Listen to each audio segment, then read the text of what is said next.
Well, it's been a while, but I finally decided to add something to my quick guide to Classic Who. You see, ever since I completed the guide, there's been a lot more Big Finish released, and I've managed to get and listen to a lot of it. So I've decided to take a separate look at Big Finish's Classic Who. But first, an introduction.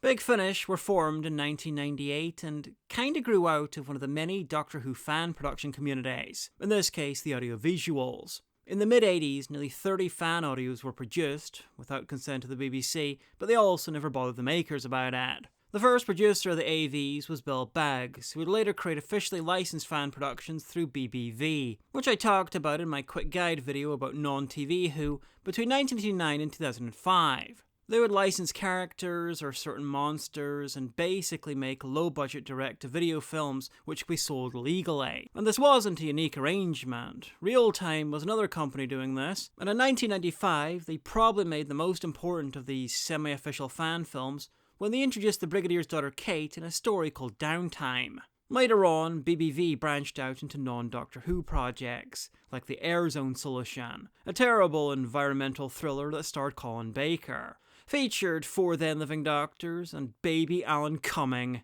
Later on, they produced The Stranger, a series about a mysterious stranger played by Colin Baker, who travelled around with his companion played by Nicola Bryant.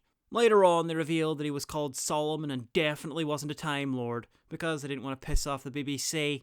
The Stranger story, More Than a Messiah, was even adapted from an AV story of the same name.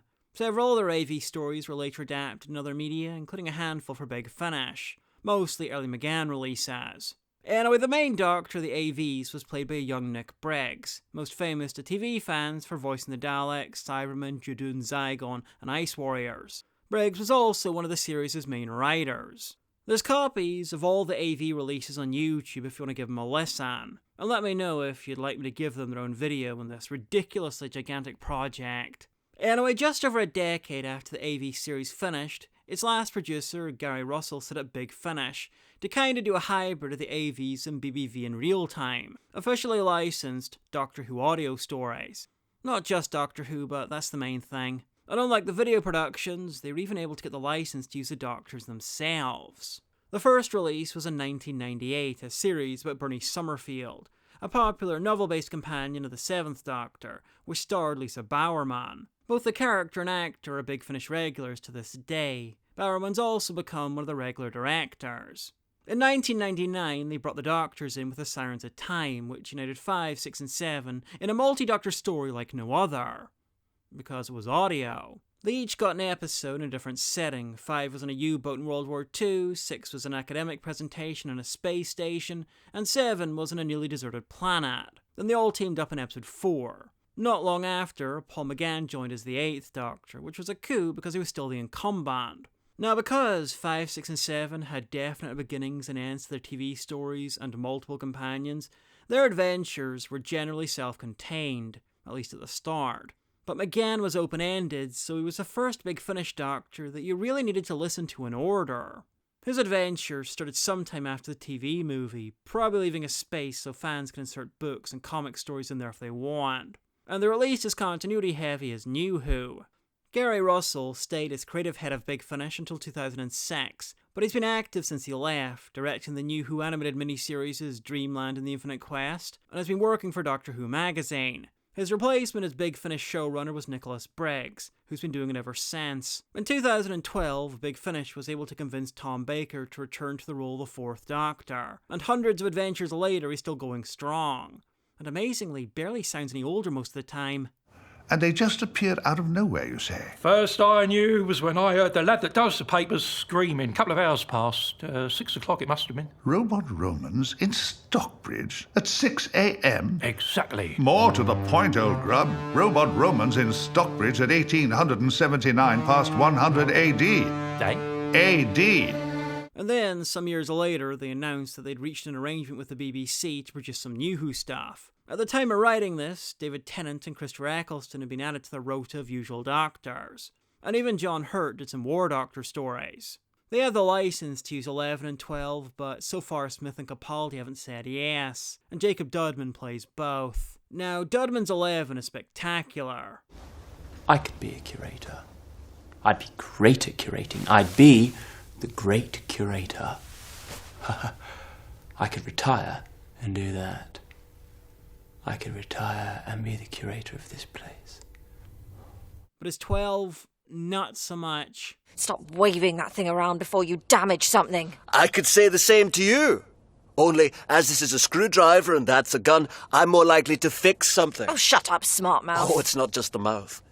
Nice to have my intellect appreciated. Other doctors have been similarly recast to varying levels of success. Jonathan Corley plays a much younger war doctor, having first played the part in a YouTube lockdown multi-doctor extravaganza in 2020. Sorry I'm late, everyone. What have I missed? Well, it's funny you should mention that, The world is ending and my TARDIS needs saving, that is all. And are those some adorable pictures of cats? Not now, Time Gramps. We've got to get a move on. Wait. Let's just take a moment. Yes, get your breath back. Probably had to come up some stairs. Good seeing you all. The doctors, working together to solve a problem. Tim Trelaw plays 3. Are you sensing something again? Like the gulf? Not quite. But for a moment, I found this house to be the most repellent thing I'd ever seen. But we ought to seek shelter at least. If you feel there's something dangerous. We're on our guard. I see the front door. Now, watch your step, Sarah. It's terribly boggy. Oh! And there's been a number of alternate 1s and 2s, with former companions William Russell, Peter Purves and Fraser Hines often stepping into the roles in earlier days. But now they've pretty much settled on Michael Troughton, son of Patrick, for 2. Oh. Lucky old me. You bodged it, didn't you? Exile? Ha!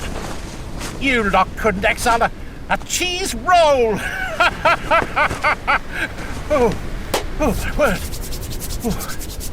Better find the TARDIS and get away before I turn into a block of ice. And Stephen Noonan for 1. I know that it hasn't been easy for you since Stephen left. Having no one but a cranky old fasspot like me to talk to. Don't be silly, Doctor. You're the most interesting person I've ever met. Yes, well, I suppose I can be quite engaging on occasion. But at the same time, the companion-voiced versions will probably crop up again, thanks to series like the Companion Chronicles and the Early Adventures, which we'll talk about later. And that's saying nothing about the David Bradley First Doctor stories. Big Finish produces a truly astounding amount of Doctor Who-related stuff. I mean, they recently released a series that featured Missy teaming up with 2 versions of the Meddling Monk. They have a whole series with the Paternoster gang. They've done stories with the Lone Centurion and Lady Christina for some reason. They have whole series depicting the Time War with the 8th Doctor, the War Doctor, and even the War Master starring Derek Jacobi. And recently, they even started doing an alternate reality version of the Time War, set off early when the 4th Doctor actually pressed the wires together after his big "Do I have the right?" speech in Genesis of the Daleks, and wiped them out. Of course, seconds later, Sarah Jane and Harry were gunned down by the Khalids, and the Doctor was fatally wounded, and was informed that because of his actions, the Thals and Khalids teamed up and decided to kill the Time Lords. So, Time War. That's it, Chris. It's war. War has broken out. This is a war. That's it. Yes, it's war. From now on, the Day-to-Day will be providing the most immediate coverage of any war ever fought. On the front line and in your face, Donald Bethlehem. Standing by, Douglas Hurd. The Day-to-Day smart bombs have nose-mounted cameras. This is Smart Bomb Stephen, and that is Susanna Gekelois. I'll be reporting from inside the fight. Like some crazy Trojan. And keeping an eye on everything that's going on out there at the Day-to-Day news pipe, Douglas Trox. I am the Doctor. But first, the weather from Sylvester Stewart. Good evening. Anyway, 4 regenerates into an alternate 5th Doctor, who's the War Doctor played by Colin Baker. Amazing opening aside, this series really isn't great, but it does have this absolute banger of a theme song.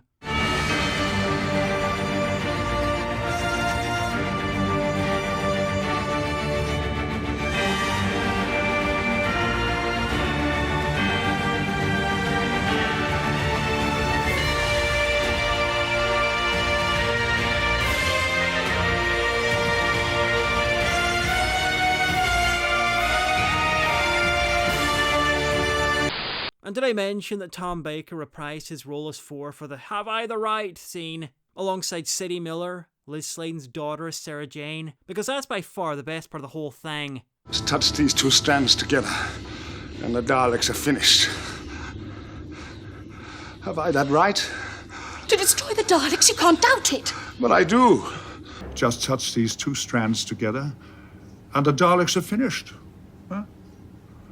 Have I that right? To destroy the Daleks, you can't doubt it. Well, I do.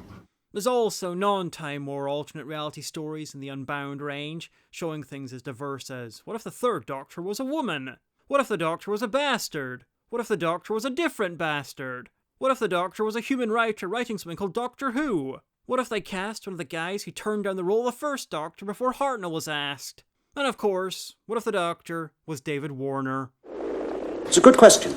Warner played his alternate reality Doctor on and off for the rest of his life, and apparently we'll be meeting the 9th Doctor in the 60th anniversary release. But apart from all that alternate reality stuff, we've got the aforementioned Companion Chronicles, which started out as a way to get the 60s and 70s companions involved, without making them play someone else or have them be old and stuff.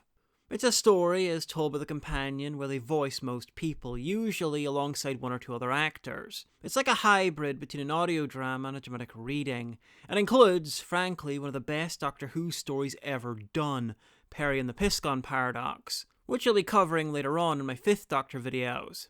The Companion Chronicles eventually led to the Early Adventures, again a mix of audio drama and dramatic reading, but closer to an audio drama. They feature 2 companions who alternate narration, and one of them plays the Doctor. The narration perfectly recreates the effect of listening to an old, lost 60s Who story without a narration to make up for the lack of visuals. The Early Adventures really do feel authentically 60s, down to the writing, performances, sound effects, and my personal favourite, the fact that characters will be taken out of the story for whole episodes at a time, which perfectly recreates how actors in the 60s would go on holiday for a week, so the character would be knocked out or jailed or something like that for an episode. You might have noticed that Big Finish has a truly mind-blowing amount of stuff. And releasing a truly mind-blowing amount of stuff is how you end up with something like Masterful, a story where 8 incarnations of the Master, including Gomez, Sim, Eric Roberts, Jeffrey Beavers, the last surviving classic Who Master, Jacoby, Big Finish's bald version, an alternate reality one from the David Warner stories, a really young Master in his first incarnation, and a robot pretending to be Anthony Ainley, just hang out and be evil. Miss Grant. What? Listen. Listen. Listen. What? We're all the Master. What? We're all the Master!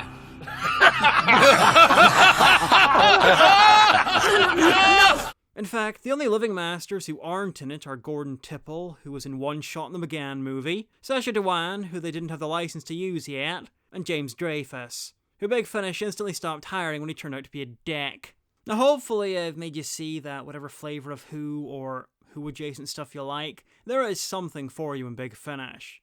It's giant and oh so varied, but these videos can't cover it all. I don't have the time or money for that.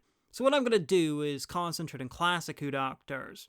Plus McGann, these are the quick guides to classic Who after all. But after that, who knows? Who knows? New Who Doctors we're going to mention from time to time though. There's been classic and New Who Doctor crossovers, there's a whole series of releases about New Who monsters meeting classic Doctors. The walls between the 2 shows are very thin at Big Finish. Oh, you might be wondering if the return of TV affected Big Finish back in 2005.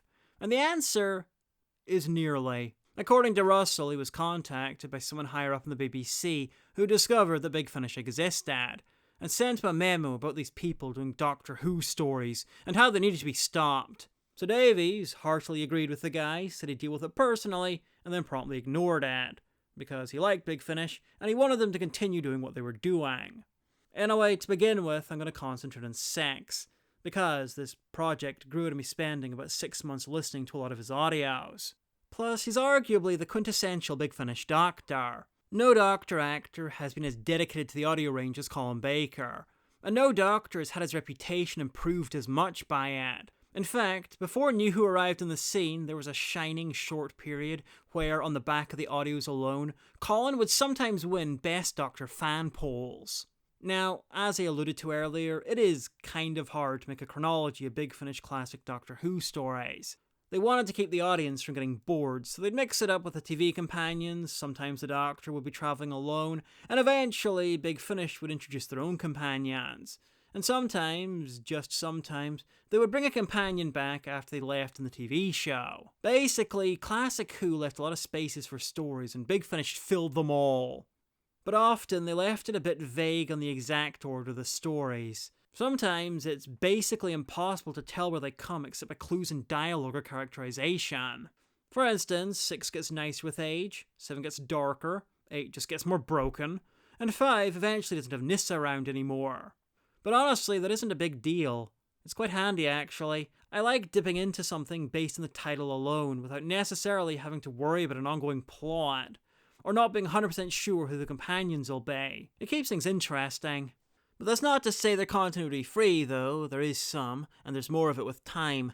Most of the classic Doctors have a little, 7 has more, and 8 has the most, but I'll talk about that in their respective videos. Anyway, instead of going series by series, because for the most part that's not really a thing in Classic Who Big Finish, or chronologically, because that way madness lies, I'm instead going to go by companions, and put them all in different videos, with the Doctor travelling with short-term companions as another video, and the Doctor travelling alone as another. Anyway, that was my intro to the quick guide to Big Finish Classic Who.